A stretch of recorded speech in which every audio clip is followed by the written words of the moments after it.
What's up? We are live, and I was looking at a interview that Zone, my dude Zone, put in the chat, and Hole Suleiman. He basically broke down the franchise champion.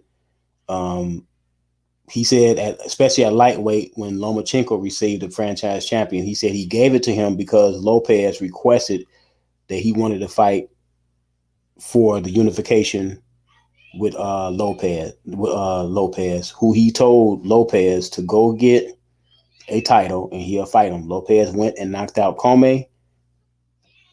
Lomachenko held to his word and said he would fight him. He did not duck Devin Haney. Let me repeat. Lomachenko never ducked Devin Haney. Okay, that's out there. The narrative is that he ducked Devin Haney. No, he wanted to fight for unification. So the WBC granted him the franchise champion, so he won't have to uh, have a lot of mandatories to fight. And Devin Haney was granted the regular WBC championship. And to me, I think the franchise champion should go to the guy that's under to go should go to the guy that has two titles, because with two or three titles that comes with more mandatories. I guess you're gonna give the guy a franchise champion to be able to skip over mandatory as long as he's fighting for another title. That's what, if the franchise championship is going to do that and give it to the guy that has two or more belts or whatever, or one belt or whatever, and he wants to skip his mandatory to fight for unification, then now if he wins the unification, he has to double back and fight the mandatory. Or whoever wins the unification should have to double back and fight the mandatory, because the mandatory should be able to get his shot. The mandatory, they put themselves in a certain position for a reason. Most mandatories are not backed by big promoters. They don't really be in the limelight. They work themselves up. They grind themselves up. They fight on the road, fight in other people's hometowns.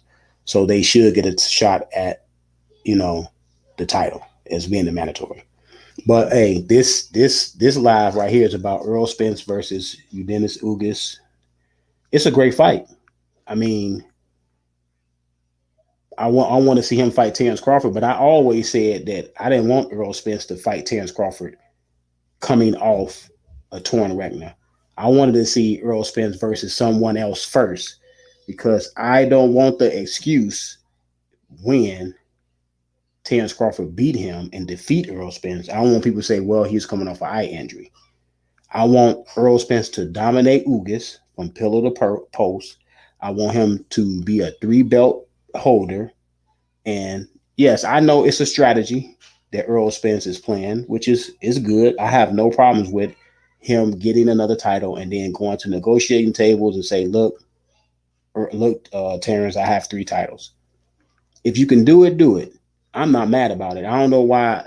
It's a lot of Terrence Crawford supporters. I'm a Terrence Crawford supporter, but I'm not a fanatic. You know what I'm saying? I just believe Terrence Crawford is the best at welterweight. I believe Terrence Crawford is the best pound for pound fighter. But Canelo, to me, is the best pound for pound fighter, if you get what I mean.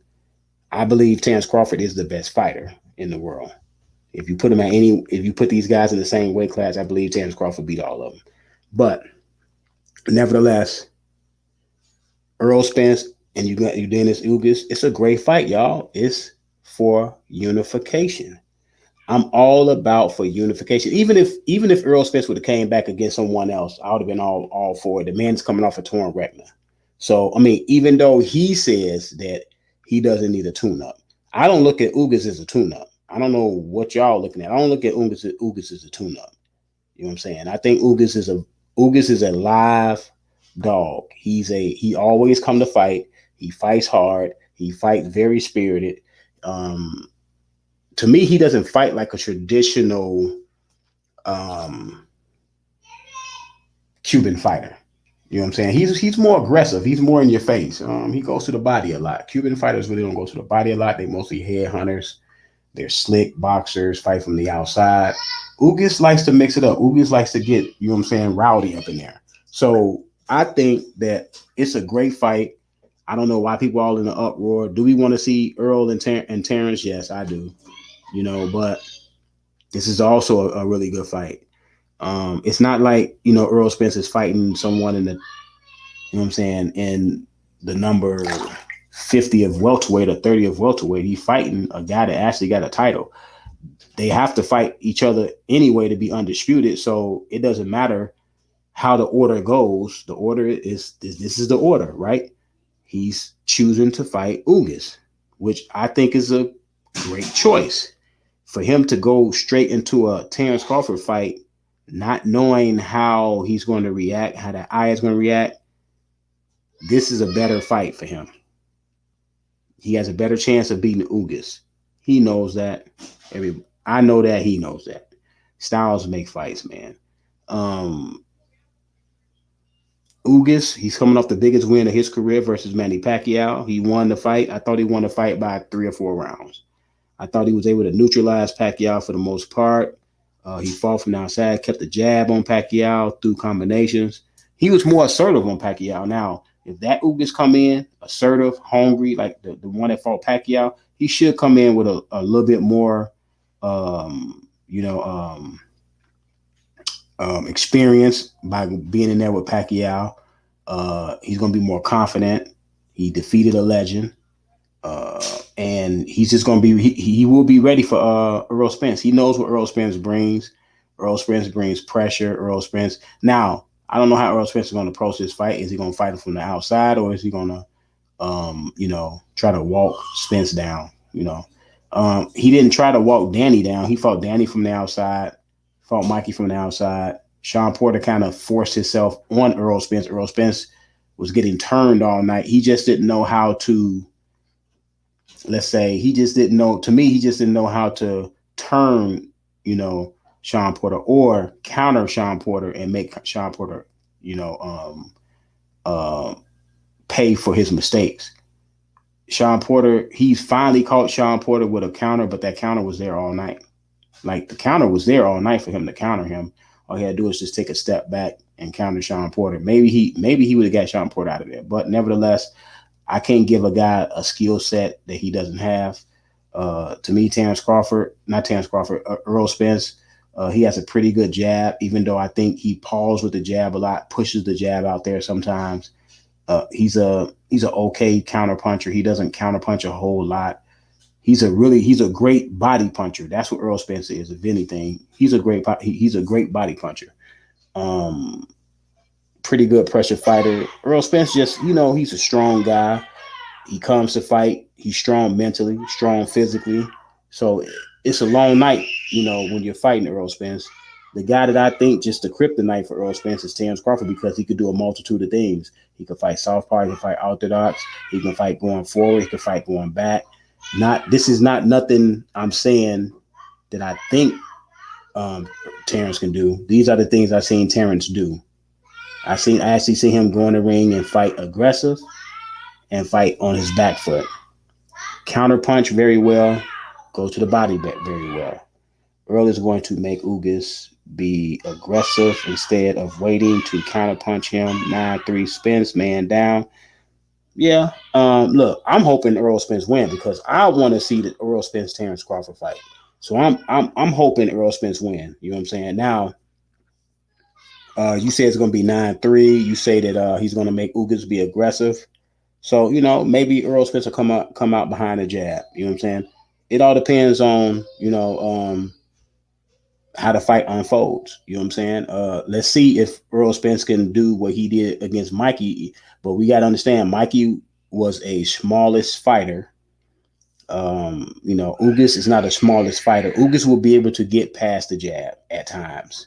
You know what I'm saying? Or, you know, more than at times. It's not like Errol Spence he doesn't have a thudding jab. You know, he pushes his jab out. He can be countered off his jab. You know what I'm saying? I can even hear Derek James sometimes in some fights, he'll tell Errol Spence stop pushing his jab, because he pushes the jab. But yeah, nevertheless, I mean, we'll see. You know what I'm saying? Like I said, but Ugas is a very live dog. Like very live dog. He's a very live dog. Um, and he possesses some things that he can do in the fight. You know what I'm saying? He goes to the body a lot. See, nobody really has gone to Errol Spence body. Sean Porter went to his body, in the fight when they fought effectively. Yordenis Ugas, to me, what I like about him, he goes to the body, and the Yordenis Ugas, he likes to counter people to the body. Which, see, one thing about that's good about a counter shot is it catches you off guard. You know what I'm saying? And when you hit a person with a nice body shot and catches them off guard, you can really hurt the guy. So let's just see how. Well, Errol Spence hasn't been in the ring in what, 2.5 years? It'd be 2.5 years since Errol Spence been in the ring. Let me see. He fought Danny Garcia. Yeah, by the time they get in the ring, it'll be close to 2.5 years since Errol Spence been in the ring. It'll at least be 2 years, right? So yeah, it's a danger for Russ up in there. Dennis Ugas just got through fighting Pacquiao 6 months ago. So we have to see. I just think that hey, look, I know now it's up to Terrence Crawford what Terrence Crawford gonna do. And meanwhile, I would like to see Terrence Crawford fight Ortiz or Boots Ennis. Personally, I would like to see the Boots Ennis fight. It's people out there saying, I was looking at Blu-rays, Blu-rays video. Earl Spence, strength and conditioning coach. He said that he don't want to see Terrence Crawford fight Enos because he said Enos gonna mess with the money. He essentially saying, I mean, he even said that he picked Enos to beat Terrence Crawford. Now, see, the problem with these people picking Enos to beat Terrence Crawford is this, man. I understand Enos can fight. Boots Enos can fight. He actually has the tools to beat Terrence Crawford. But it's a difference between having the tools, the experience, and when you get up under the lights. When you get up under those lights and the pressure is on, you got another great fighter in front of you. They got just as many tools as you, probably have a higher IQ than you, and you facing that man at the highest level. That man, he's been at the highest level because right now, Terrence Crawford is his absolute prime. Like he's in his absolute prime right now. For the next 2 years, Terrence Crawford will be in his absolute prime. Then we start everybody start going down. Everybody can't. We don't stay young forever. So as long as you living, you start deteriorating anyway. So but right now, I don't see Boots or Ortiz or Earl. I don't see nobody beating him at welterweight, beating Terrence Crawford at welterweight. He stopped every welterweight so far, starting with Jeff Horn, moving all the way up. He stopped all those guys, and I don't see anybody beating Terrence Crawford right now. Now, do I see people giving him problems? At one point, I thought Keith Thurman would be a problem, but Keith Thurman hasn't fought in a while. Does Keith Thurman have the same hunger? Is he still that dog he used to be? I don't know. I mean, he's only. I'm not writing off Keith Thurman. He only lost one fight, but it's the inactivity with Keith Thurman. It's the injury state. They pile up, man. It's foolish for Bud to fight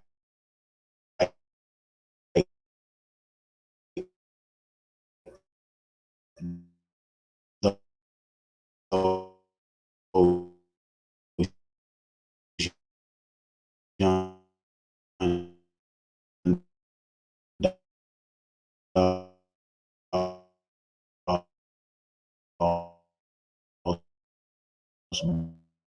Bud has waited this long for what's another one or two.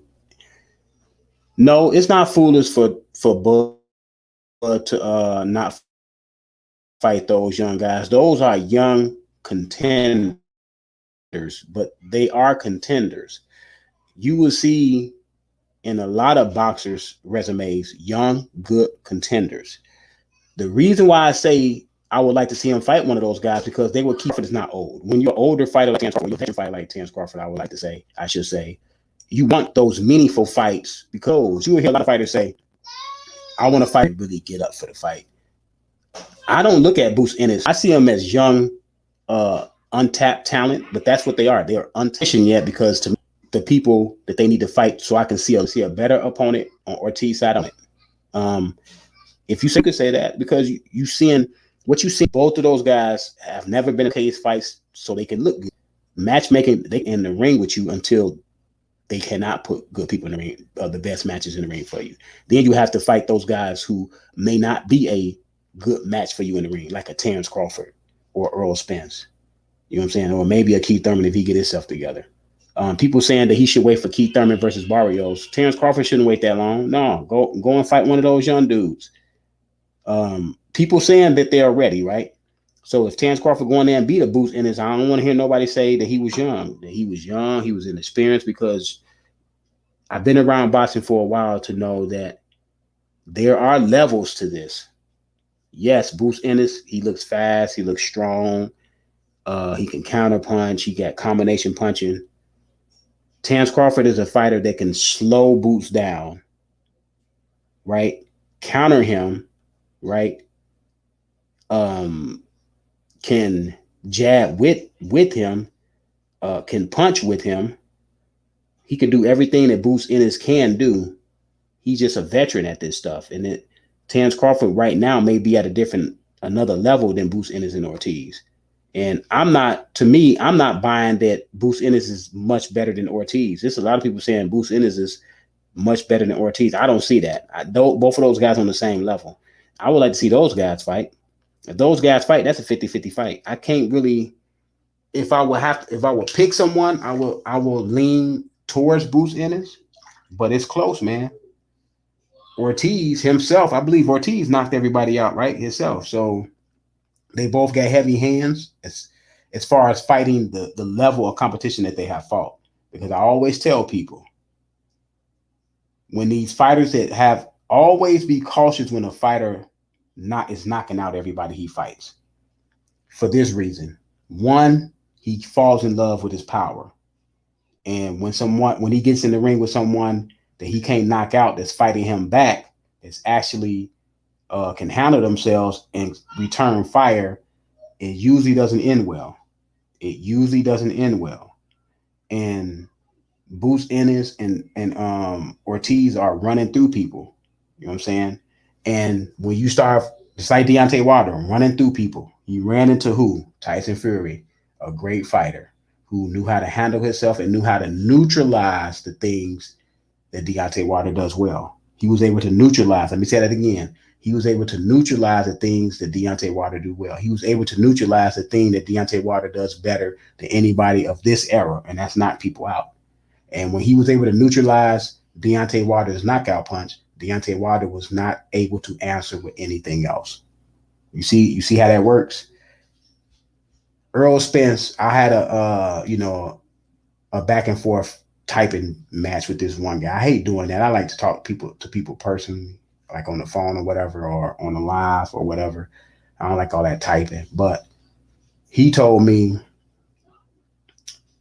Errol Spence has knocked everybody out when he was with Blu-ray. And I'm saying, well, y'all giving Blu-ray a lot of credit. Y'all don't think Errol Spence should be able to knock anybody out without Blu-ray? Because Blu-ray ain't training every fighter, right? Terence Crawford has knocked out and stopped everybody since he's been at welterweight. He has stopped everybody at welterweight since he's been here. He hasn't had Blu-ray helping him, right?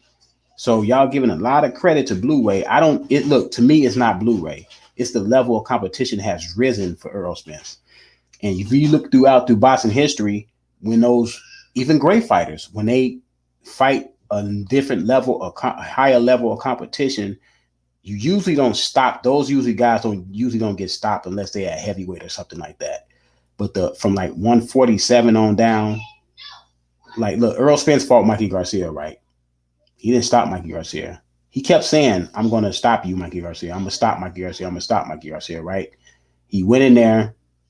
And now he say, oh, I went in there and I wanted to outbox him every round to show people I didn't have to use my strength on him. See, my problem with that is if you go look at that fight, if you look at the original fight, you can see Derrick James in the corner. I believe it was like round 8. Derrick James was like, come on, it's time to get him up out of there. What was Derrick James referring to? He was saying it's time to stop Mikey Garcia. You have already proven your point. By round 6, by round 5, by round 4, Errol Spence has proved he had proven this point that he can box Mikey Garcia. He had proven his point already. The last thing to do was to stop him. And I'm going to tell y'all, go look at the fight. Rounds 9, 10, 11, and 12. He was trying to stop Mikey Garcia. He just couldn't. And you know how I know he was trying to stop Mikey Garcia? When Mikey Garcia went back to the corner round 9, his brother was thinking about stopping the fight because Mikey Garcia was getting hit so much. He was thinking about stopping the fight. And Mikey Garcia said, no, I'm fine. Don't stop the fight. And then we get to Sean Porter. What did he tell Sean Porter? He said, you're just a street fighter. I'm going to stop you. And what happened in that fight? He didn't stop Sean Porter. Sean Porter was all over him like a bee, like a busy bee. And this was it. This like the excuse with Mikey Garcia. He wanted to try to outbox him. And then he did come on TV and said he was trying to stop Mikey Garcia, but Mikey Garcia was tough.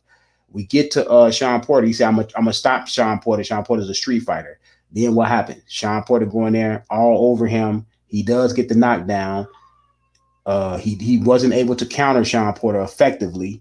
All he had to do was take a step back, half a step back, and counter Sean Porter, but he didn't do it because I don't think he got the skill to be able to counterpunch someone continuously. I just don't think that. That's why Terence Crawford was able to get the knockout because he actually can counterpunch you continuously. But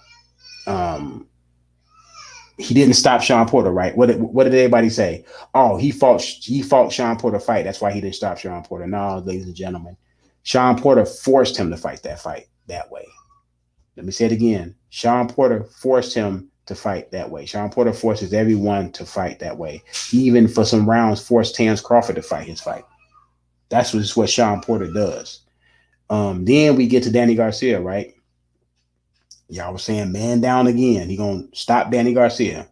Now, all these fighters, I told people that he was not gonna stop them because I said, 1, the level of competition has risen, and for 2, none of those guys up until that point had ever been stopped before.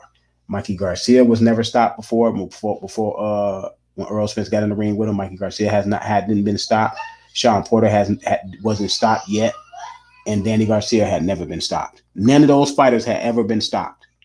But y'all thought Errol Spence was going to be the first person to stop him. I get it, but it's just a level of competition. It had nothing to do with Blue Ray. Blue Ray could have been there for the Mikey Garcia fight. He could have been there for the Sean Porter fight. He could have been there for the Danny Garcia fight. There was not going to be a stoppage, ladies and gentlemen. It's just what it is. I know Blue Ray say him and Errol Spence had 11 straight knockout or stoppage victories. Yeah, the only one that he stopped at a high level was who?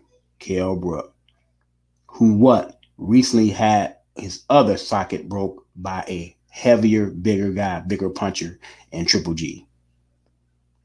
Right? And he got hit in his other eye. And he was like, I felt this before. So what'd he do? I have no ill will towards Kell Brook's decision. His decision was to not lose his eye. You know what I'm saying? The function of his eye, which is to me is admirable. Who wants to lose the function of the eye? So, he stayed on his knee and got counted out. He went down as his own accord. True. I think that what's Keith Thurman's problem. He blows his load in the first 4 to 6 rounds, then he gets in danger late. I can't say Keith Thurman blows his load. Nah, I mean, I'm trying to figure out what fight did Keith Thurman blow his load in. And the only fight that he had shown a little danger in was when he got hit by Josecito Lopez, when he got hit. But then, he shook it off and won the rest of the fight. I mean, this is what people y'all have to stop saying fighters get hurt or fighters get hit. Fighter, look, you're fighting. You're going to get hit. You're going to get hurt. The best have got hit and hurt. Ali, Tyson, Lennox Lewis, Evander Holyfield, Floyd Mayweather, Oscar La Hoya, Bernard Hopkins. All these guys have been hurt and hit. What's up, Hyperlow? All these guys have been hurt and hit. You're going to get hit in boxing. Let me say this again, man. For y'all that I don't know if y'all ever sparred before or been in a boxing ring. You know what I'm saying? I've been in the boxing ring. I sparred. You're going to get hit. You're going to get hurt. There are punches being thrown. There are punches being thrown. It's going to happen. It happens to the best of them. It's going to happen to the not so best of them. So when people tell me the same guy was going back and forth with, he said that how do I expect Terence Crawford to beat Errol Spence if Terence Crawford got hurt in his fight versus Mean Machine, whatever you call him, Mean Machine? And I said, well, he said that Terence Crawford doesn't have a chin. Look, let me say this. For one, the referee didn't count as a knockdown, but let me tell you, for disclosure, I thought it was a knockdown. I'm a Terence Crawford supporter, and I thought it was a knockdown. I truly did. What happened when he got up? And did Terence Crawford stay down? Did he was he hurt for the rest of the round or the rest of the 2 rounds or 3? No, he just said, okay, good punch. You caught him. And he went on to stop Mean Machine. So it's like when Devin got hit by Linares and got hurt. That happens. What you should be talking about is how Devin weathered the storm and was able to come back and gather himself and keep his composure and was able to fight on and beat Linares. Talk about that. If the guy gets hit, goes down, gets counted out, or get knocked out cold like Tyron Woodley did, then you can say, well, the guy doesn't have a chin. You don't think he has a chin, right? You can make that claim. But if the guy gets knocked down, he gets up, he fights on, he fights stronger, and then he wins the fight. Let's not so much talk about him getting hit and getting dropped. That's boxing. That's boxing, man. A lot of fighters get dropped. Ali got dropped versus Frazier. Hopkins got knocked out the ring. De La Hoya got dropped by a body shot by Hopkins. This stuff happens. Shane Mosley hurt Mayweather real bad. Shane Mosley got dropped versus Vernon Forrest. This stuff happens, y'all. Sergio Martinez knocked out cold Paul Williams. Not Paul Williams out cold. So I don't get this whole fighter gets hit, gets up, fights on, wins the fight. All of a sudden he don't have a chin. I know. Look, if you have an agenda to push, if you don't like the fighter, that's fine. You know what I'm saying? If you don't like the fighter and you just feel like any vulnerability that you see that you can talk about and enhance, why don't you talk about that Terence Crawford stopped and beat everybody at welterweight? Terence Crawford put more damage on any welterweight than any welterweight put on him. That's a fact.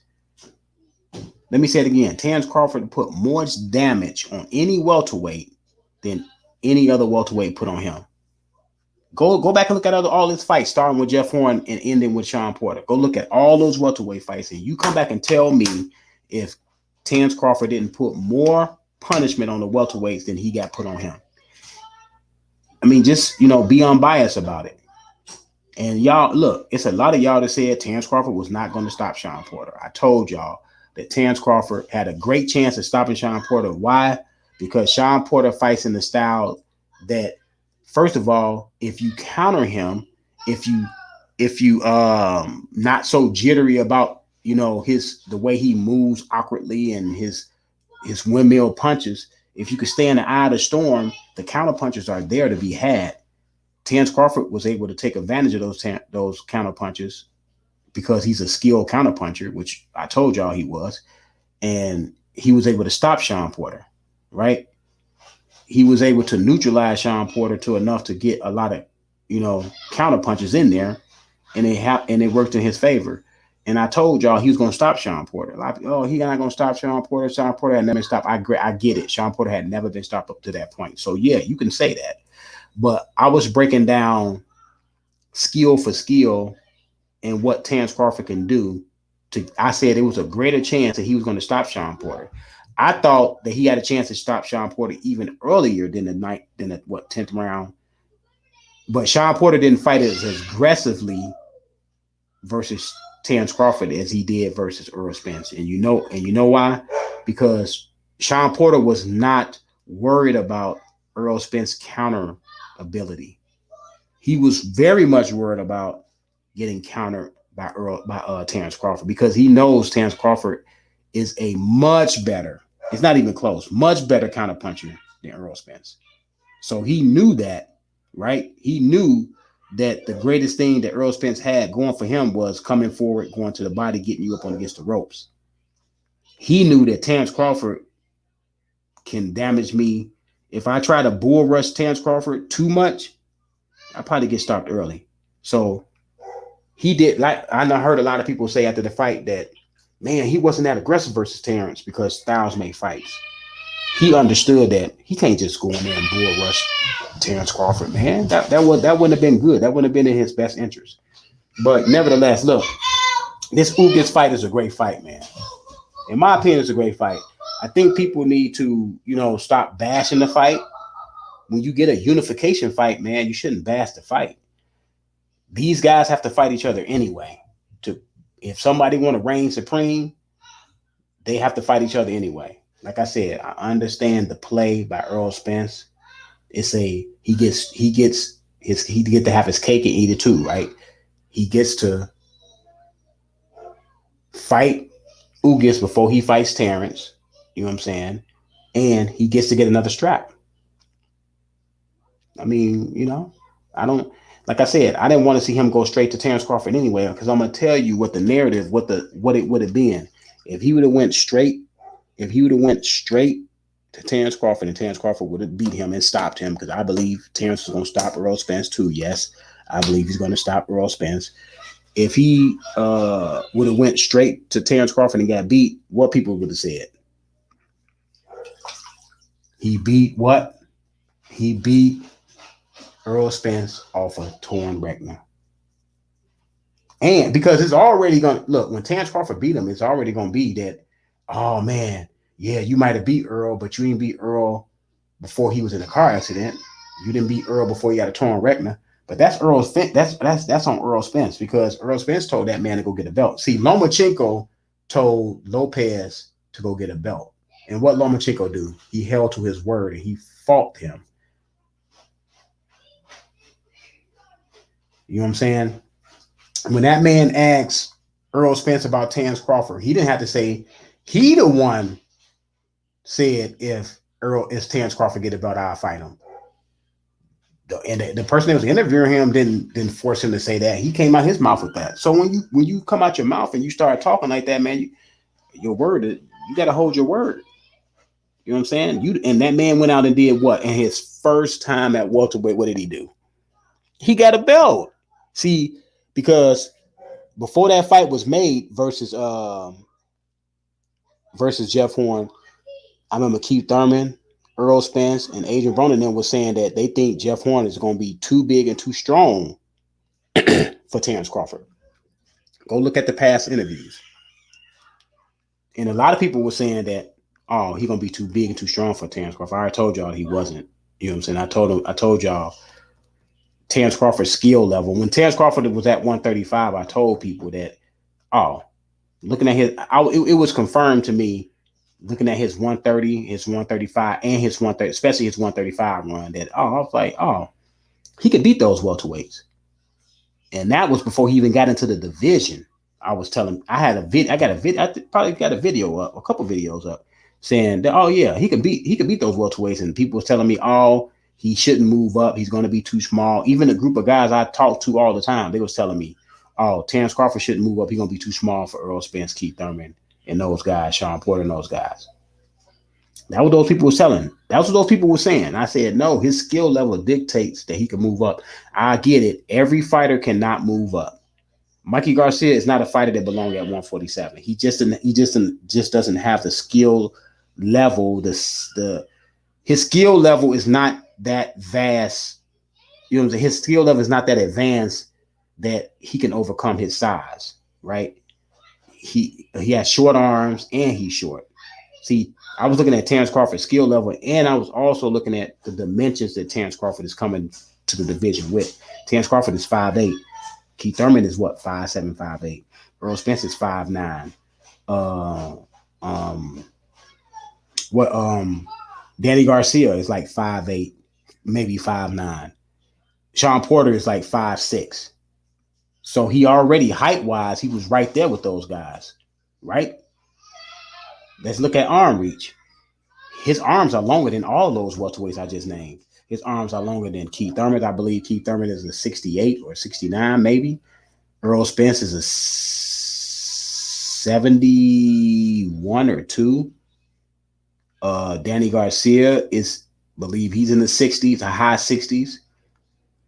So, and Terrence Crawford is a 74 arm reach. He's an arm reach of a 74. Terrence Crawford has at least a middleweight arm reach.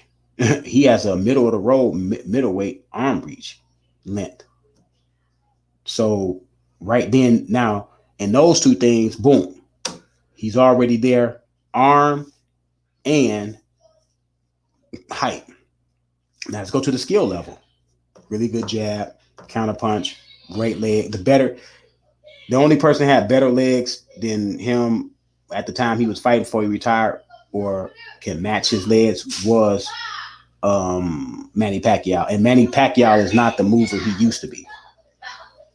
Manny Pacquiao was the only person I looked at and said, okay, Manny Pacquiao can move like Terrence Crawford. And he's not the mover he used to be. You know what I'm saying? So, like I said, man, he had the skill level to move up. That's what I was trying to get to. The man had the skill level to move up. So we'll see what Terrence Crawford is going to do next and who Terrence Crawford is going to fight. I would like to see Terrence Crawford. Like I said, I would like to see Terrence Crawford fight one of those young guys. The car accident was Spence's own fault. Yep. No one else involved. No one else to blame. Yeah, you're right. That was his own fault. That's why I said I'm glad the man came through the injury. I'm glad he's okay, but I don't feel sorry for him. That's his own fault. I mean, I don't know what they say, he was drunk. So if you was drunk, man, we know what can possibly happen if you get behind a wheel drunk, man. I can't feel sorry for you on that. Yeah, you right, Hype Low. I said that in my video. That's his own, that's his own thing. You know what I'm saying? He was caught he got in a bad situation, man. But let me know what y'all think about the Errol Spence Ugas fight. Like I said, I hope Errol Spence win the fight, man. I hope Errol Spence look real good. I want him to look real good so everybody say he's back. And if the Terrence Crawford fight could be made after this, if Terrence Crawford go in there and win, that means Terrence Crawford should get all his credit. I'm out.